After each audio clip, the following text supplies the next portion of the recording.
اعوذ باللہ من الشیطان الرجیم بسم اللہ الرحمن الرحیم۔ سب ویڈیو دیکھنے اور سننے والوں کو السلام علیکم۔ ہمارے چینل کے پیارے ویورز، آج ہم تلاوت کریں گے سورہ رعد کی آیت نمبر 31۔ یہ ہے آیت نمبر 31، یعنی کہ آیت نمبر 31۔ انشاءاللہ آج ایک ہی آیت کریں گے اچھے طریقے سے، یعنی ترجمہ اور تفسیر کے ساتھ۔ تو چلیں شروع کرتے ہیں، لیکن شروع کرنے سے پہلے چینل کو سبسکرائب کریں، بیل نوٹیفیکیشن کو آن کریں تاکہ اگلی ویڈیو آپ کو آسانی سے ملتی رہیں، اور ہو سکے تو شیئر بھی کریں تاکہ زیادہ سے زیادہ لوگ دیکھیں، آپ کو بھی زیادہ ثواب ملے اور مجھے بھی۔ تو چلیں آپ شروع کرتے ہیں آج کا سبق۔ اعوذ باللہ من الشیطان الرجیم بسم اللہ الرحمن الرحیم۔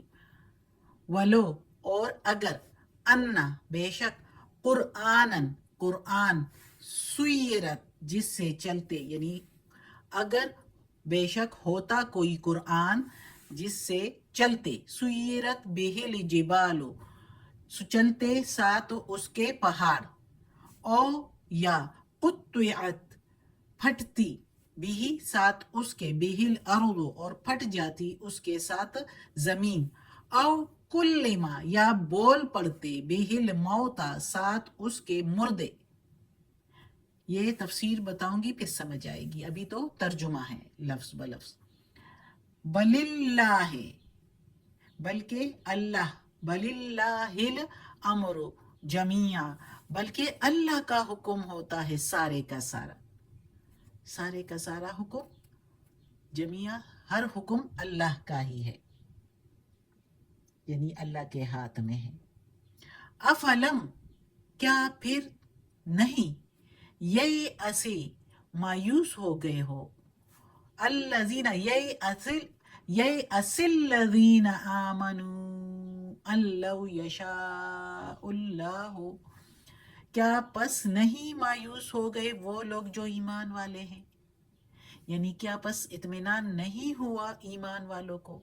یہ ساری میننگ اس کے لیے جا سکتے ہیں۔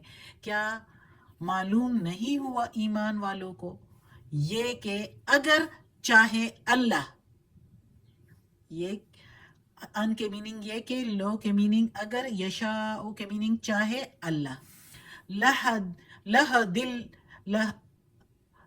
لہدن ناسا، یہ ادھر زیر نہیں ہے، مجھے لگ رہا تھا زیر ہے، یہ جو ترجمہ لکھا ہے اس کا وہ ہے، نشان ہے، تو یہ پڑھیں گے لہدن ناسا، البتہ ہدایت لوگوں کو، جمیعاً سارے کا سارا، اگر اللہ چاہے تو ہدایت دے لوگوں کو، سارے کے ساروں کو۔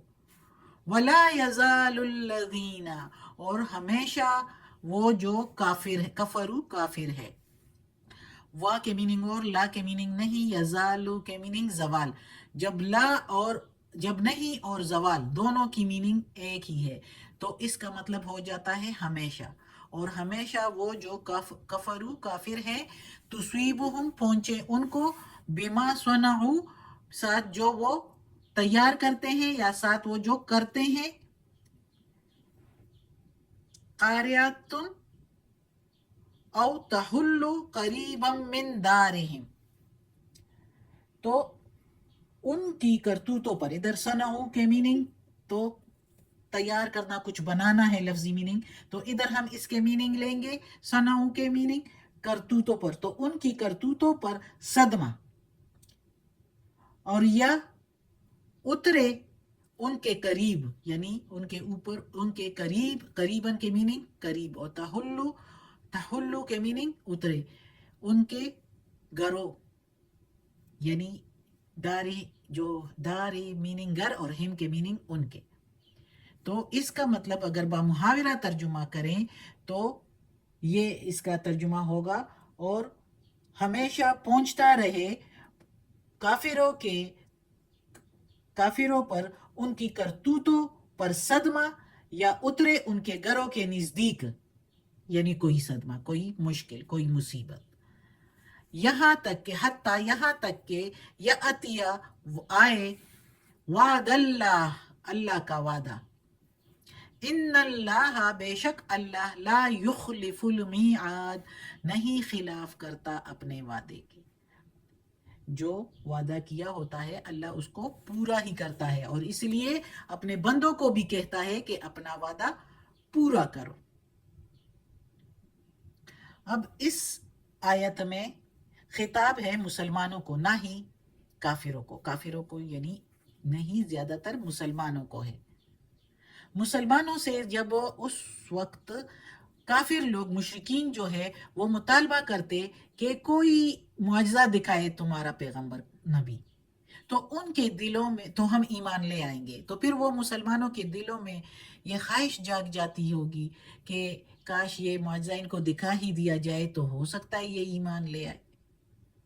اور جب وہ نشانی نہیں دکھائی جاتی اللہ کی طرف سے جو وہ فرمائش کرتے تھے، تو وہ پھر کیا کرتے کافر لوگ؟ محمد صلی اللہ علیہ وآلہ وسلم کی طرف سے لوگوں کے دلوں میں شکوک و شبہات کا پھیلانا شروع کر دیتے. تو اس سے مسلمانوں کے دلوں میں مزید خواہش ابھر آتی کہ یہ نشانیاں دکھا ہی دی جاتی. تو اس کا جواب اللہ تعالیٰ نے اس آیت میں دیا ہے. اللہ تعالیٰ نے اس آیت میں دیا ہے کہ کوئی قرآن جس سے چلتے پہاڑ.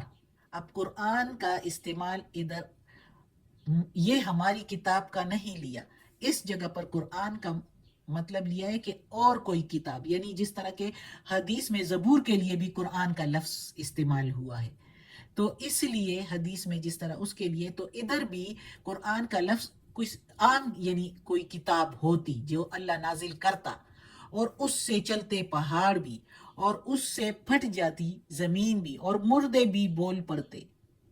تو ایسی کون سی کتاب اس قرآن کے علاوہ ہو سکتی ہے جس سے یہ فرمائشی نشان پورے ہو جاتے؟ اس قرآن کے علاوہ بھی کوئی کتاب ہو سکتی ہے، اللہ تعالیٰ کہتا ہے. یہی قرآن ہے جس نے روحانی طور پر پہاڑوں کی طرح جمے ہوئے دل، لوگوں کے جو دل تھے وہ جگہ سے ہٹا دیے، مردہ قوموں کو اور دلوں میں ہمیشہ زندگی کی روح پونک دی. جب ایسے قرآن سے اس جیسے لوگوں کو، کفار جو یہ فرمائشی معجزے مانگتے تھے، تو اللہ تعالیٰ کہتا ہے کہ تم لوگوں کو اس سے شفا اور ہدایت نصیب نہ ہوئی تو فرض کرو تمہاری طلب کے مطابق اگر یہ قرآن مادی اور حصی طور پر بھی وہ سب چیزیں دکھا دیتا جن کی تم فرمائش کرتے ہو، تو تبھی کیا امید ہے، کیا امید تھی یا کیا امید ہے کہ تم ایمان لے آتے؟ نہیں، نئی حجتیں اور نئے بحث شروع کر جاتے. تم ایسے ضدی اور سرکش لوگ ہو، اللہ تعالیٰ کہتا ہے ان کے لیے، کہ کسی نشان کو ایمان لانے والے نہیں ہو، کسی نشانی کو بھی پر بھی ایمان لانے والے نہیں ہو. اصل بات تو یہ ہے کہ سب کام کی ہدایت اور گمراہی اللہ کے ہاتھ میں ہے. اللہ ہر چیز پر قادر ہے. وہ جسے چاہے قیامت تک ہدایت نہیں دے تو نہیں دے، نہ ہو اس کو ہدایت، لیکن وہ اسی کو چاہتا ہے، اللہ تعالیٰ اسی کو چاہتا ہے، ہدایت بھی اسی کو دیتا ہے جو اپنی طرف سے قبول حق کی خواہش اور تڑپ رکھتا. جس کے دل میں تڑپ نہ ہو اس کو اللہ کبھی بھی ہدایت نہیں دیتا. مسلمان یہ چاہتے تھے نا کہ شاید یہ ایمان لے آئے ان فرمائشی معجزوں کو دیکھ کر، تو اللہ تعالیٰ نے کہا کہ خاطر جمع رکھو، اگر اللہ چاہے تو بغیر کسی نشان دکھائے ان سب کو راہ راست پر لے آئے، لیکن یہ اس کی عادت اور حکمت کے خلاف ہے. اس نے انسان کو ایک حد تک اختیار کی آزادی دی ہے کہ ہدایت کے کافی اسباب بھی فراہم کر دیے ہیں اللہ تعالیٰ نے. یہ قرآن ہی دیکھو، اور اس وقت پیغمبر بھی جو آیا تھا ان میں تو موجود تھا. تو جو چاہے اس سے فائدہ اٹھائے. کیا ضرورت ہے فرمائشی معجزے دکھانے کی؟ باوجود اس کے کہ یہ کافی سامان ہدایت کے لیے موجود ہے.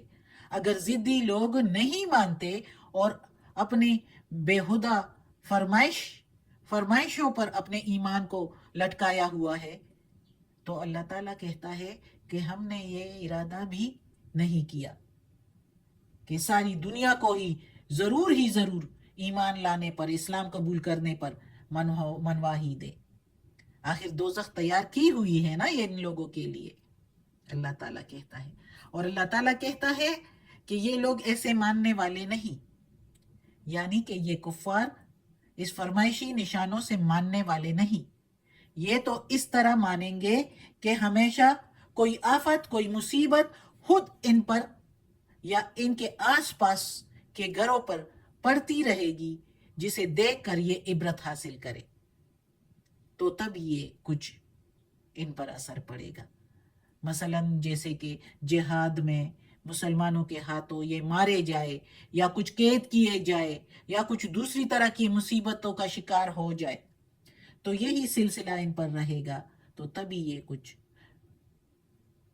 جو ہے ایمان لائیں گے. اور جب تک اللہ کا وعدہ پورا ہوا، یعنی جب مکہ فتح ہوا، تو پھر سارا جزیرے عرب جو ہے وہ شرک کی گندگی سے پاک اور صاف ہوا.